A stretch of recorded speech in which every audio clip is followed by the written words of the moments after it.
Share market bye नियन में आपका स्वागत है दोस्तों। आज हम लोग एक शेयर्स के बारे में जानकारी प्राप्त करने जा रहे हैं जिसका नाम है चोलामंडलम इन्वेस्टमेंट एंड फिनको एलटीडी की बात किया जाएगा, जिसको चोला फिन के नाम से जाना जाता है। यदि आज के डेज में चोला फिन की बात किया जाए तो कुल मिलाकर 3.5% के आसपास में अभी तेज़ी आपको देखने को मिल रही है। तो हमको लगता है कि आने वाला टाइम में इसमें और तेज़ी देखने को मिलेगी। तो लास्ट में हमारे इस चैनल्स में बने रहे और हमारे इस चैनल्स को सब्सक्राइब करना ना भूलें, जिससे हमारा कॉन्फिडेंट आपका हायर होगा, ऊँचा होगा। तो इसके बारे में जानकारी प्राप्त करने का कोशिश करते हैं। तो यहाँ पे कुछ हिस्ट्री के बारे में देखने का कोशिश करते हैं।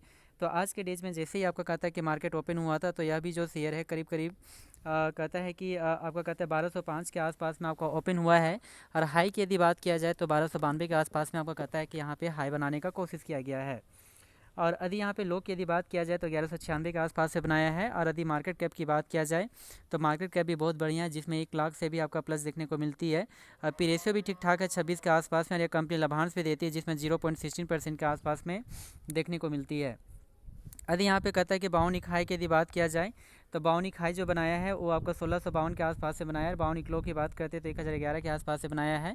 तो कुल मिलाकर हम लोग कह सकते हैं कि जस्ट आपका कहता है कि यहाँ पे 50% के आसपास में आपका कहता है रिटर्न्स आपका देने का दमखम रखी है। तो आने वाला टाइम में देखते हैं कि इसमें और कहाँ तक तेज़ी आपका बन सकती है, इसके बारे में जानकारी प्राप्त करते हैं। तो कुछ इसकी हिस्ट्री के बारे में जानकारी जानने का कोशिश करते हैं।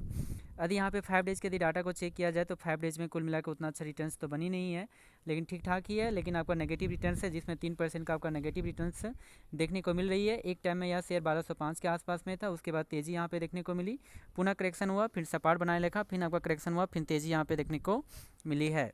यदि एक मंथ के डाटा को चेक किया जाए तो एक मंथ में भी आपका रिटर्न्स उतना अच्छा रहा नहीं, जिसमें कहता है कि कुल मिलाकर 1% का गिरावट देखने को मिली है, जो एक टाइम में 1200 के आसपास में था, फिर करेक्शन हुआ, फिर तेज़ी हुआ, फिर आपका गिरावट, फिर तेज़ी, फिर करेक्शन, उसके बाद यहाँ से तेज़ी देखने को मिली है। यदि 6 मंथ के डाटा को चेक किया जाए तो 6 मंथ का भी परफॉर्मेंस उतना अच्छा रहा नहीं, जिसमें कुल मिलाकर 16% के आसपास में आपका करेक्शन आपको देखने को मिली है, जो एक टाइम में 1500 के आसपास में था। गिरकर यह शेयर 1200-1300 के आसपास में जाने का कोशिश किया गया, फिर 1500 से यह आपका शेयर आपका ऊपर आने का कोशिश किया गया, पुनः आपका करेक्शन हुआ, फिर तेज़ी, फिर करेक्शन, उसके बाद यहाँ पर लगातार सपाट बनाए रखा है। यदि यहाँ पे 1 साल की डाटा को चेक किया जाए तो 1 साल में कुल मिलाकर जो रिटर्न्स जो देखने को मिलती है वो कुल मिलाकर कहता है कि 2% के आसपास में नेगेटिव रिटर्न्स आपको देखने को मिल रही है, जो एक टाइम में कहता है कि यह जो शेयर था करीब करीब कहता है कि यहाँ पे 1000 के आसपास में था। उसके बाद यहाँ से तेज़ी देखने को मिली, जो 1500 के अग्रसर भी हुआ था, फिर गिरावट देखने को मिली, फिर आपका तेज़ी बढ़कर 1550 के आसपास में भी जाने का कोशिश किया गया। उसके बाद पुनः आपका करेक्शन देखने को मिली, लगातार इसमें करेक्शन देखने को मिलती जा रही है।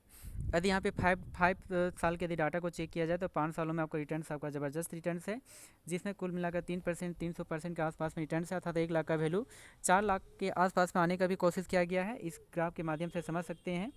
कहते हैं 1 फरवरी 2020 में इसका प्राइस 316 के आसपास में था, यहाँ से यह प्राइस आपका 1215 के आसपास में जाने का कोशिश किया गया, यानी कुल मिलाकर 3 गुना से भी आपका ज़्यादा आपको रिटर्न्स देखने को भी मिली है।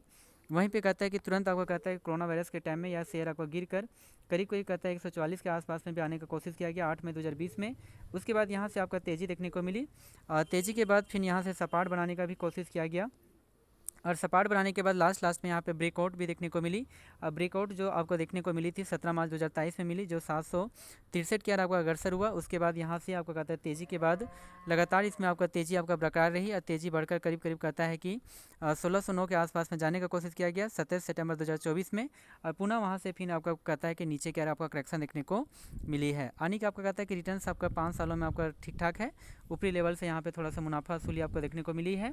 तो 1652 जो आपका हाईएस्ट प्राइस लेवल बनाया था, उसी और जो लोएस्ट जो प्राइस लेवल बनाया है उसी के आसपास में यहाँ शेयर्स आपका कहता है कि बिलोंग्स कर रहा है। तो हमारे अनुसार से जो आपका टारगेट जो प्राइस होगा वो कहाँ तक जा सकती है, तो फिलहाल के लिए यदि इसकी टारगेट प्राइस की बात किया जाए तो इस प्राइस लेवल तक आपका जाने का दमखम रख सकती है। तो ये जो प्राइस लेवल है करीब करीब कहता है कि 1320 के आसपास में देखने को मिलती है। तो हमारी जो टारगेट जो प्राइस है वो 1320 के आसपास में बनकर आती है। और यदि यहाँ पे स्टॉप लॉस की यदि बात किया जाए तो स्टॉप लॉस जो आपका बनकर आती है यहाँ पे 1189 के आसपास में आपका नज़र आती है। तो फिलहाल के लिए 1189 के आसपास में आपका कहता है कि स्टॉप लॉस आपका कहता है कि यहाँ पे बनाया गया है। जी हाँ दोस्तों, थैंक यू वेरी मच। जो भी आपका कहता है फिनेंशियल एडवाइजर है उसके द्वारा एक बार सलाह ले लें, और सलाह लेने के बाद इसे पोर्टफोलियो में ऐड करने का कोशिश कर सकते हैं। Thank you very much.